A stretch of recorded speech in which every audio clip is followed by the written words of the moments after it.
So you bought all your dollars gear and you're trying to set it up, but now the question is, what does what exactly? How to assign tasks to equipment? I guess that's today's video. Let's go do that right now.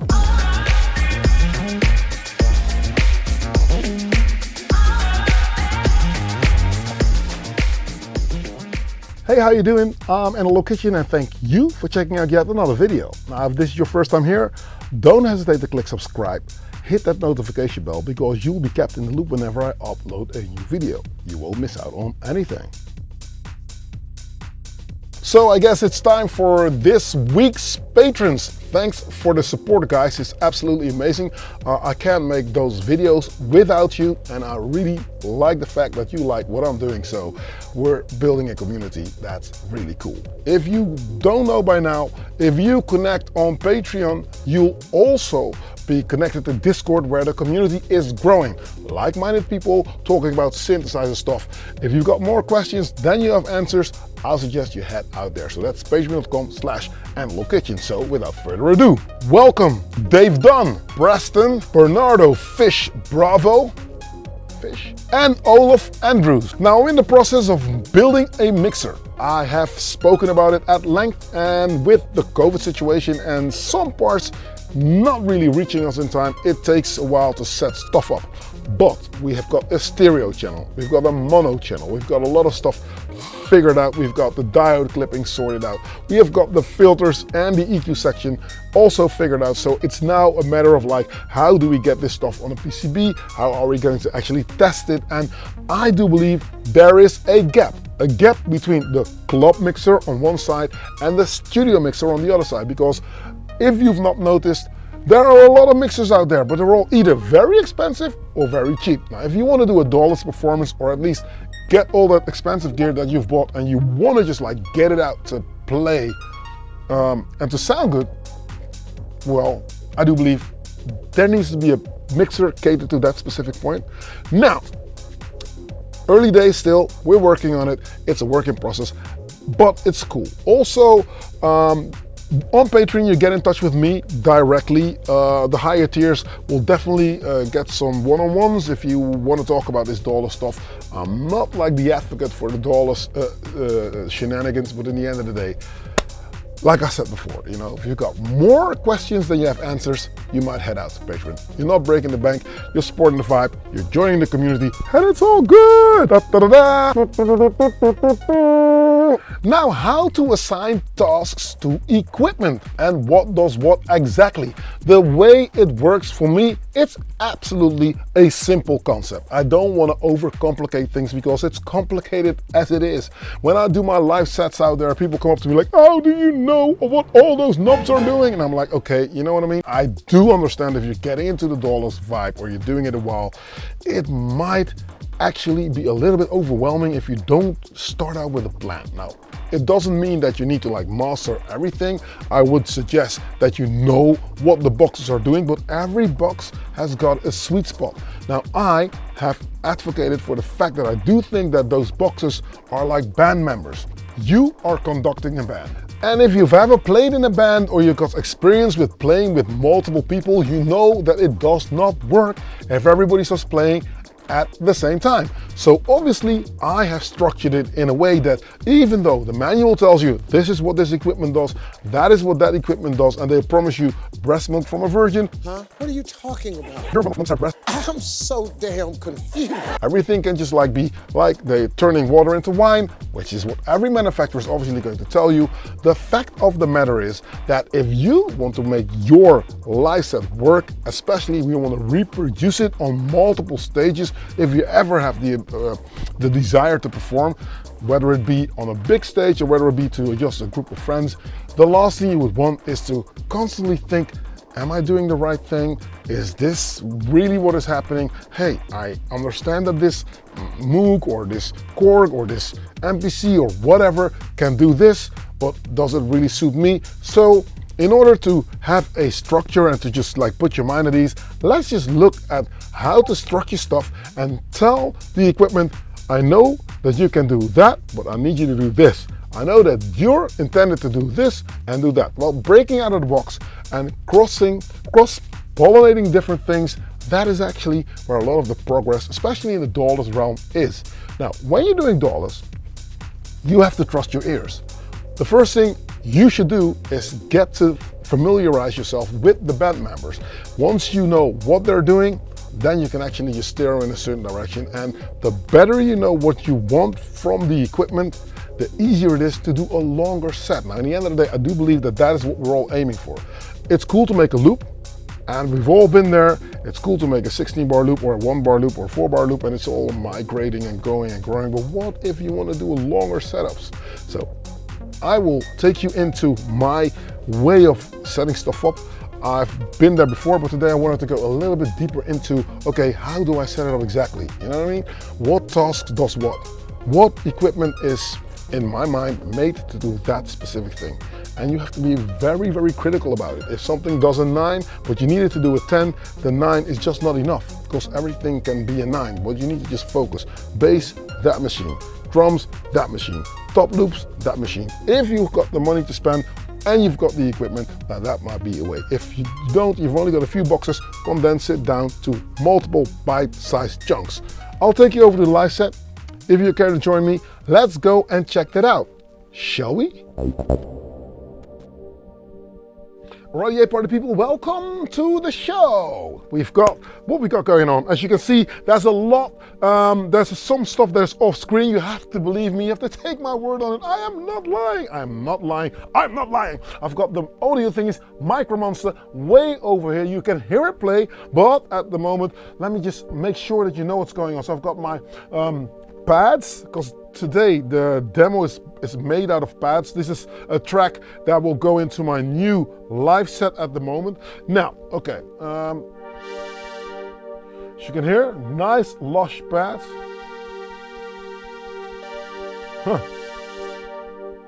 So I've got that.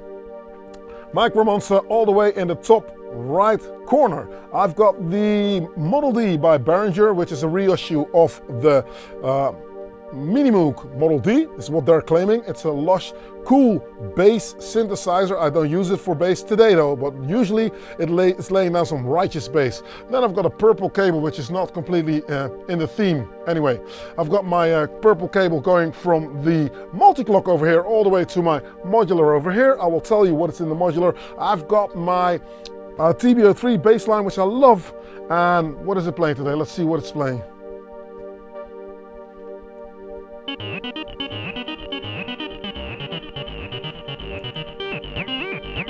Ah, there you go. Okay, so I've got my patch already set up also to play that. I will do that later. Let's just lower the filters. Okay, what have I got? I've got the Launch Control XL mapped to the Akai MPC Live, and those drums are here. There's some filters that I've mapped out because this thing eats really cool, nice MIDI mapping functionality. So it's cool so that I don't have to menu dive in the Akai, because that's not what I want for my performance. I want my performance to be like sweet, and you know what I mean? It needs to just like do something that I want it to do, so I can utilize something else. The Octatrack is MIDI mapped, is also, linked to the Akai MPC Live. Now, I've got a keyboard right here that's just playing the MIDI stuff, so I don't have to hit those pads. I can just play in chords, as you can hear, but I've already done it. Then I've got a Dave Smith over here. That's not playing anything at the minute, the Tetra. Then I've got the Mini Terror, that's doing the bass line today. And then there's a small mixer over here. Well, let's not get into it because I'm building one, so this is not important what's over here right now. And then the modular synthesizer. Today I have got a small setup because I'm actually thinking of bringing this on the road. Now, Erica Synths, thanks ever so much, have sent me over 6 new modules. Thank you, Erica Synths.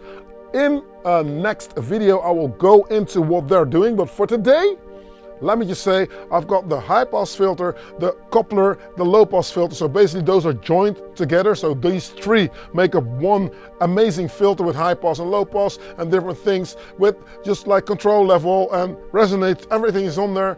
Then I've got the low pass, the ASR. I've got the ASR envelope generator. That's really cool. So envelopes and gates, I can send it off there. Then I've got like the crossfade, a ring modulator, which is also cool. And then there's a delay, which is absolutely amazing. Now for today, to make sure you know that it's absolutely analog, what's going on?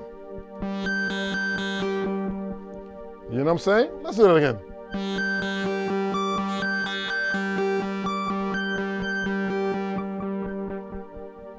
The sequence is coming from the Metropolis, and the oscillator is the Pittsburgh modular oscillator that I've got wired up. So there's a small patch, there's a 4 milliseconds rotating clock divider as well. So there's a lot of stuff that is happening.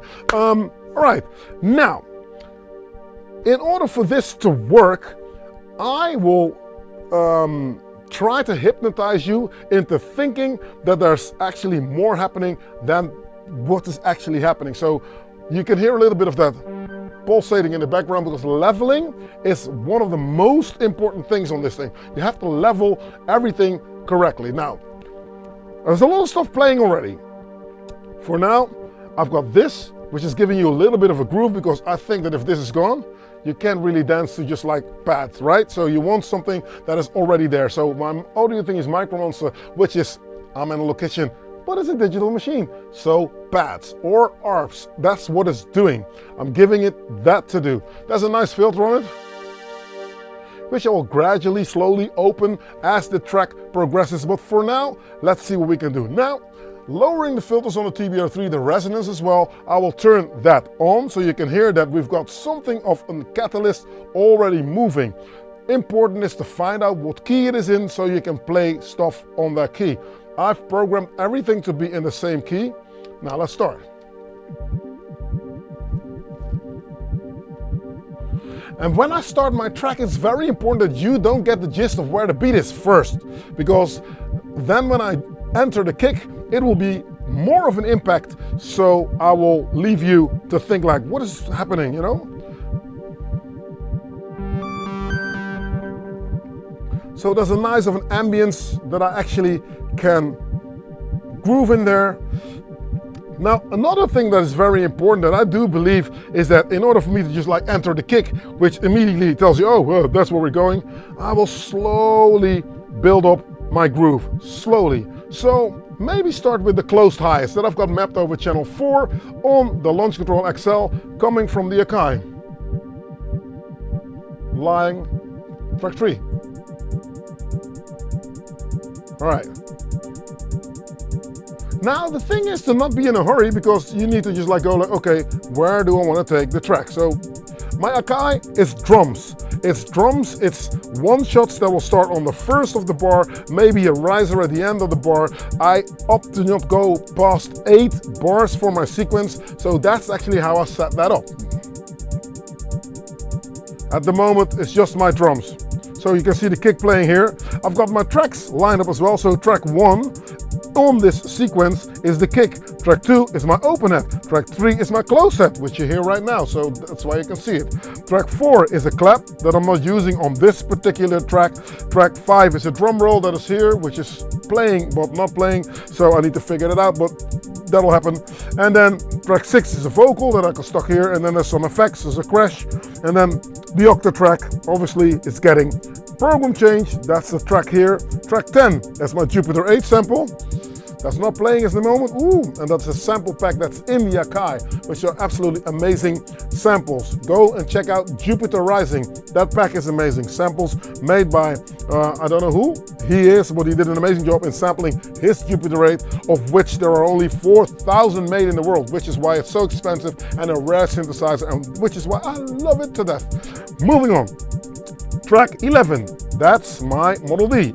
Track 12, that's my Minitar. Track 13, that's my Tetra. Track 14, that's my Micro Monster. So this thing is the hub. This is where everything goes, right? Now, I don't open up a close hi-hat too loud. Why? Because it's very sharp, and sharp hi-hats will tend to pick your brain and bore you to death if nothing that you will enter next is going to overrule it. So I will opt to go not completely in your face, but stick it here, you know, just below the 0 line, so on 6, and then slowly I can either go in aggressively if it's late at night, open this up,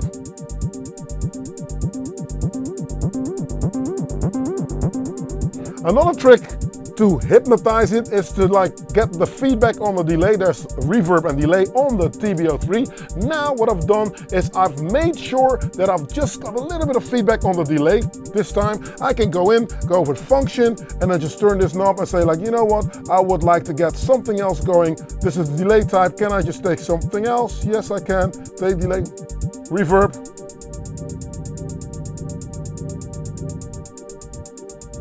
Here. But for this track, which is more of a percussive kind of track, I think I will go for my tape delay. Because if I switch the knob, you gotta love it. It's just completely spaced out.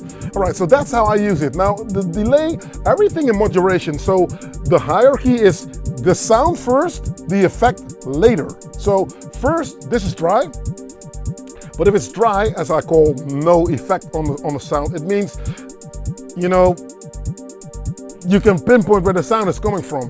And I've got one dry sound already here with the heads, and then I've got my pads already. So what I want is this to just like blend into it a little bit. And if you can't pinpoint where the notes are coming from, you know, so patience is key here.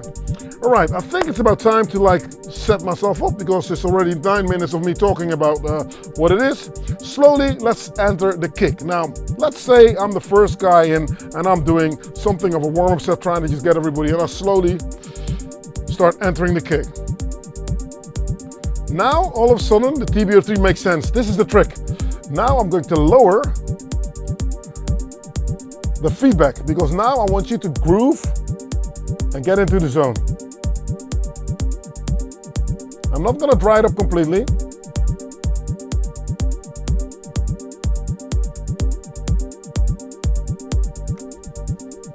Okay, check this out.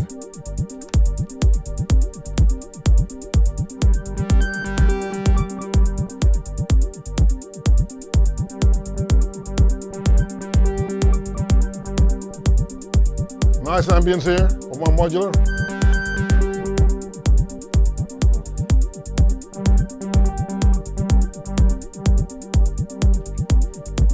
Okay, now by this time you're thinking, okay, let's enter maybe another sound. Now what I've done, here it comes again. I think that those synthesizer sounds are absolutely amazing. When it comes to the records that you hear out in the club, there's something about them in the way you work on a DAW. I'm not saying that that's the be all and end all, but there is a bit of a, how shall I put it, a set way of how tracks are sounding. So this is a synth, this is a synth, there's a kick, there's a hat.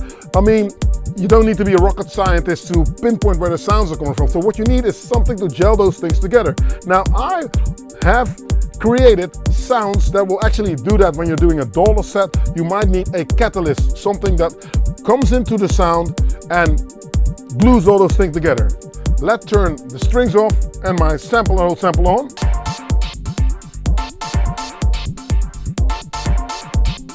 One, two, three, four.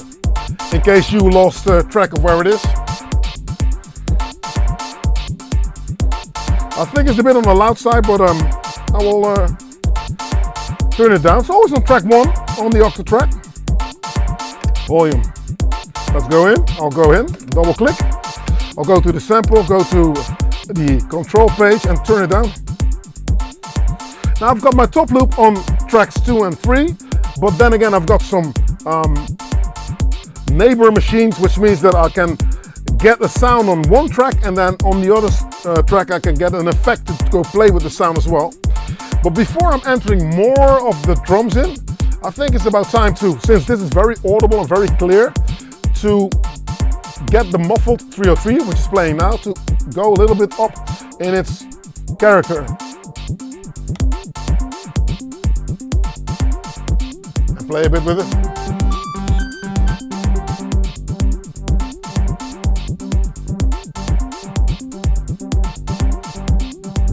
Nice and groovy. So I keep focusing on this sound. Everything stays on the same root note, right?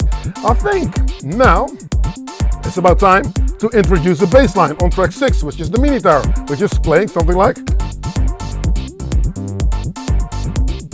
Bam, bam, bam, bam, bam, bam, bam. Nice. Now I'm going to back off on my TB03 a little bit because I don't want those two to clash. If that's happening, turn up the Model D an octave. So it starts to become a bit of a flute kind of sound. It's still got a bassy element to it, so I'll go to a different waveform. See, now it's a little bit rougher. I'll turn up the resonance, a bit of that envelope modulation. Now it's time to enter a hi-hat.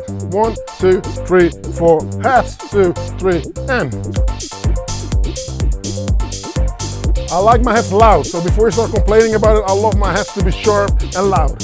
Now since I'm entering all the drums, I think it's about time to just like create a breakdown because I want a little bit more atmosphere. That's where the pads are coming.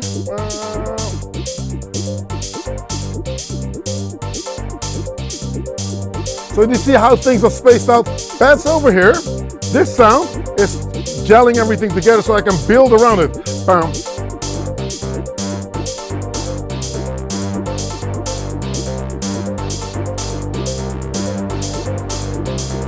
I've got more drums coming from the octatrack. Now, the band members, before I go too fast, is what I want is that the octatrack doesn't play bass drums and then the next track my Akai plays bass drums and then the next, no. My initial drum computer is the Akai MPC Live, so my drums are coming from this machine. So I can pinpoint where they're coming from and they're always coming from the same track. 1 kick, 2 hat, 3 close set, and then on and on and on. So on the next track that you do when you migrate to another track, you know where to find your things. Kick drum.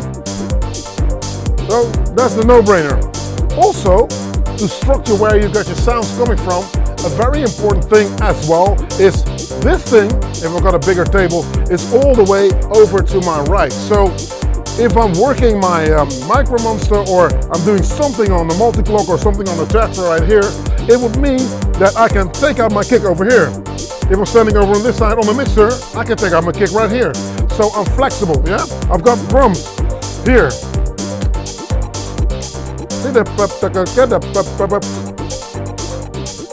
Here?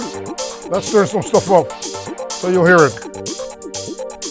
Very important as well. This is something that's absolutely helping the groove forward, yeah? It's having a boogie with the hat.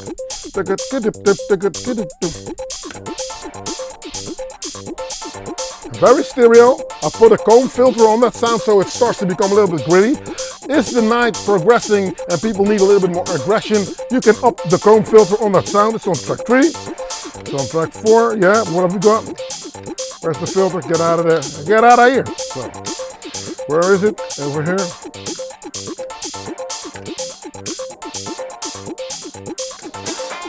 Woo, nice. That's coming. Now, the comb filter on this sample works as I said, as a bit crush kind of vibe. So it doesn't really sound too clean. Enter a little bit more grid there. Okay, kick and bass line.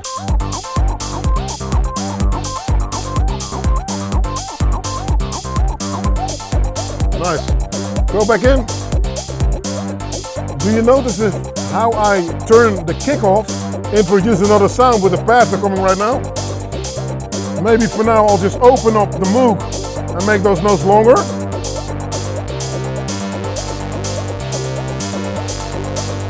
Back it off again. I've introduced it. Now there's another loop coming here. You see? Another loop. So that's why I know my octatrack is just a theme. If you can still hear it. Look what happens if I turn off the sample, right? That sample and hold one. It doesn't really help, and my mini tower is nice, but it simplifies things, yeah? So, take out the kick, 2, 3, 4, move, 2, 3, sample and hold.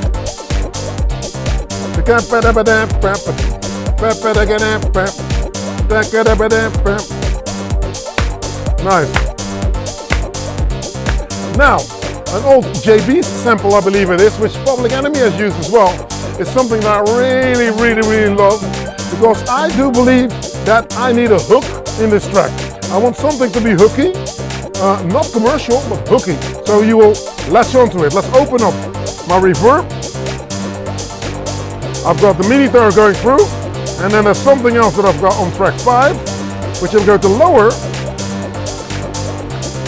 turn on, and slowly enter into the mix. Listen. Woo!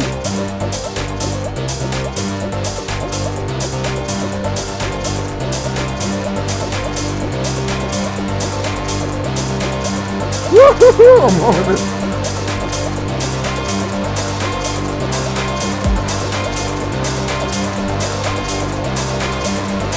Craziness. Listen to the pass. Listen to the studio 3. Okay, I'm going to enter the kick. 2, 3, 4. Shorten the notes on the meter out. 3, 4.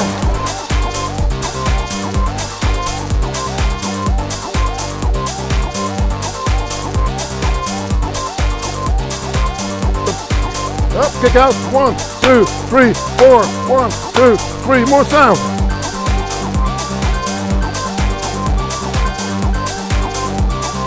Ba-ba-doom, ba-ba-doom.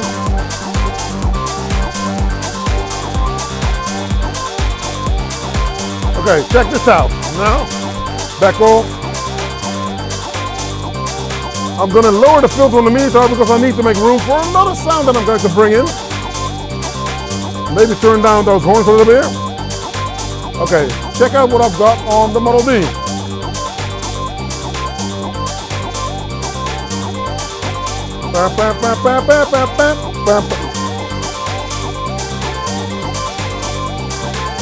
Note that my reverb is in the middle. I can still up it. So it's all about drama. I'm going to take off or take out the reverb here. So I'm not talking about reverb, I'm talking about the pads. They're gone. 1, 2, 3, and.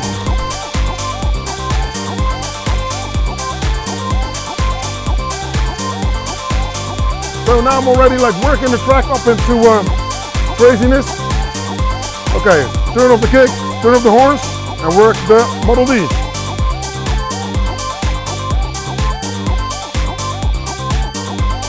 Now the trick is, and I don't know if you notice it, but from the minute those notes are longer, let's turn off this bass line 2, 3, and. So focus on the Model D. And focus on the TBO3. From the minute those notes are longer, the TBO3 falls a bit to the background, especially with this playing, the minitar. Or if I start to shorten the notes, which is what I'm doing here with the decay.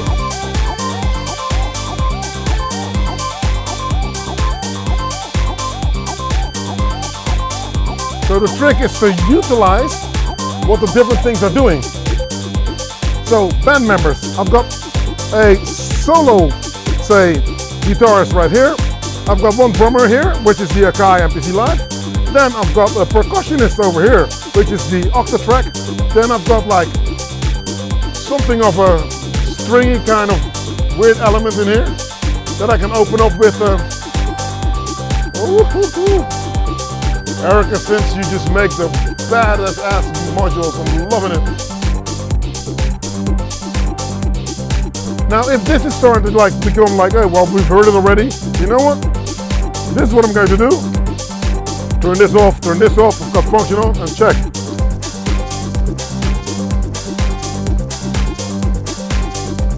I'm going to take the bass line out. Because now I'm going to focus on my modular a little bit more. So I'm going to take everything out that's already been playing. What that horn keeps playing. And the TBO3 keeps playing. Okay, open up a little bit of that flange type delay. Open up the filter.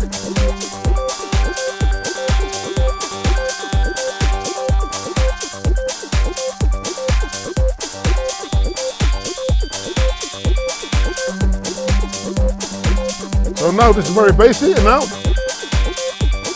because I like a little bit of versatile sound in there, you know what I mean? It needs to be a little bit flexible in what I can do. Okay, now if you're ready, kick out, up, this 1, 2, 3, bass line in, bam!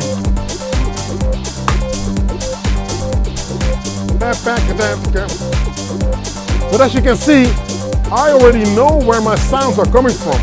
Now, if you want to just further it, you can, for instance, think on, can I play something with another synthesizer? I've got like my SH101, I've got my Korg Minilog XD, so I can bring something, I can play something on top, so you're not just like steering the plane, but you can actually play some things, and that's really cool, you know what I mean? Now what I also like about the fact that I'm using the multi-clock, which is very important, is that if I'm thinking, oh, I need to make a breakdown and I need to be a little bit rigorous about it, I'll turn off everything.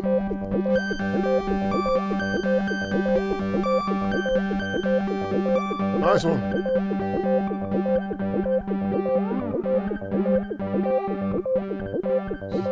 You can get really short delay times with this thing. It's more of a flanger type delay. It's not like the longest, like washy delays, but I love it because it's giving a little bit of emphasis to that analog sound. Let's bass it out a little bit more.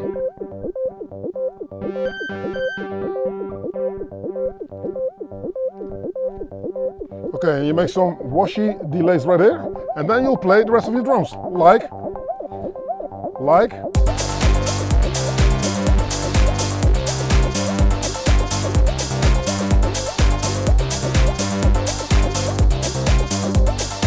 And the thing is, what I like about it, I mean, I'm making techno, I'm making like melodic techno, but at the same time, I love that Dobby kind of green velvet kind of Robert Hood kind of vibe, because, you know, I'm coming from this, you know, from this era. So I love old rare grooves, and you can hear that I've got a bit of a sample kind of thing. This is if you're a turntablist and you sample from records, you know exactly where I'm coming from. Now, so in short, let me just go and turn stuff off. Boom. So in short, what I want to do, I'm going to leave my TB03 playing because I love it. Turn it down, go in for a little bit of bass. So in short, pick the synthesizer or the sampler or the sequencer that does multiple things and utilize the various things that it can do. As you can see, if I shorten the notes on the Model D, is what I've just played, you can hear that it does something else. The same goes with the TB03. If I turn it an octave up or down, you can just go into completely different territories. Now a track is built up of multiple structures. It's either very ambient or very melodic in its nature, or it could be different things. And what I want my track to be is versatile, because I don't know if I need to kick you in the butt or kiss you on the cheek when I'm performing. It can happen, but I don't want to go like, oh, everybody just wants a little bit more adrenaline, I need to switch to a different track. No, I'll just go in with my beat. This is a little bit more funky, but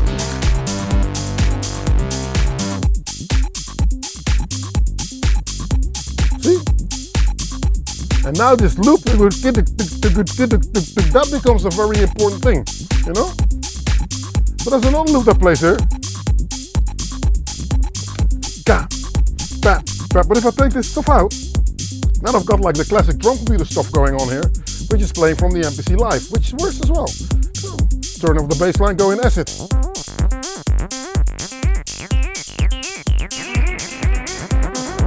So it's a completely different track already, you know what I mean? Okay, thinking of what else do I need? Okay, this goes back into where it was. Easy, down boy. Play a theme here.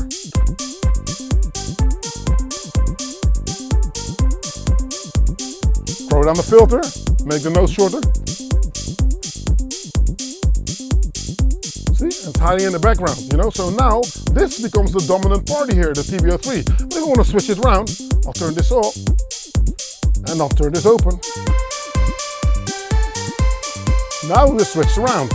But this is obviously very audible, and I don't think that this will work on the floor, but it works when the bass line is playing.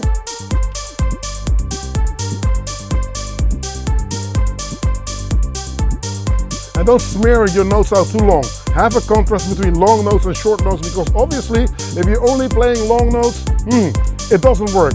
The groove is in between the notes. It's not on what you play, it's the gaps in between the notes that are playing. Gang, I hope that was helpful. I will jam it out, and I'll catch you on the rebound. 1, 2, 3, hey!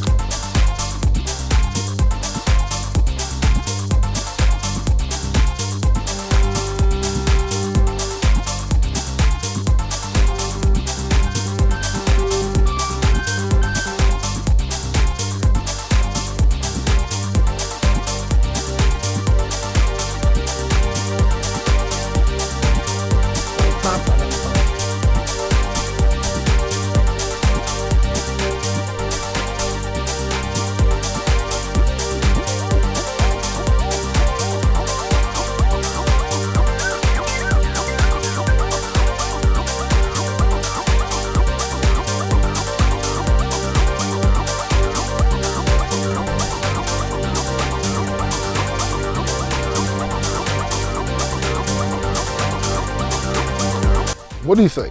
You like it? I think that that is a way of looking at it. It's not the be all and end all, but it might be cool to simplify the fact that actually it is, you know, it's cool to just like go like, you know what, this is what that does, and that is it. That's an easy way to just like pinpoint, like, you know what, I'm not sure, because it's not etched in stone, it's not etched in concrete. But in the end of the day, wouldn't it be nice to just at least have a ballpark sort of like starting point from where you can start from and say like, okay, this is how I want my equipment to behave, in order for me to just migrate my brain into another way of thinking. And rules are there to be broken, but you need to establish a set of rules first. It's that simple, I guess. Now, if you liked what you saw, hit that subscribe button, click like and share. Obviously, you helping it out with growing the channel. It'll be nice. If you're really excited, and you hear how high I can say it, really excited, don't hesitate to also hit us up on Patreon. I'm saying us deliberately because we are growing a community of like-minded synth people, and it's absolutely amazing. Thank you all for supporting it. Thank you for checking it out. If you made it this far into the video, you are an absolute superstar. Just wanted to say that. Just wanted to come out and blatantly tell you you're an absolute superstar. Is there anything you want to say to me? Yes? I'll wait.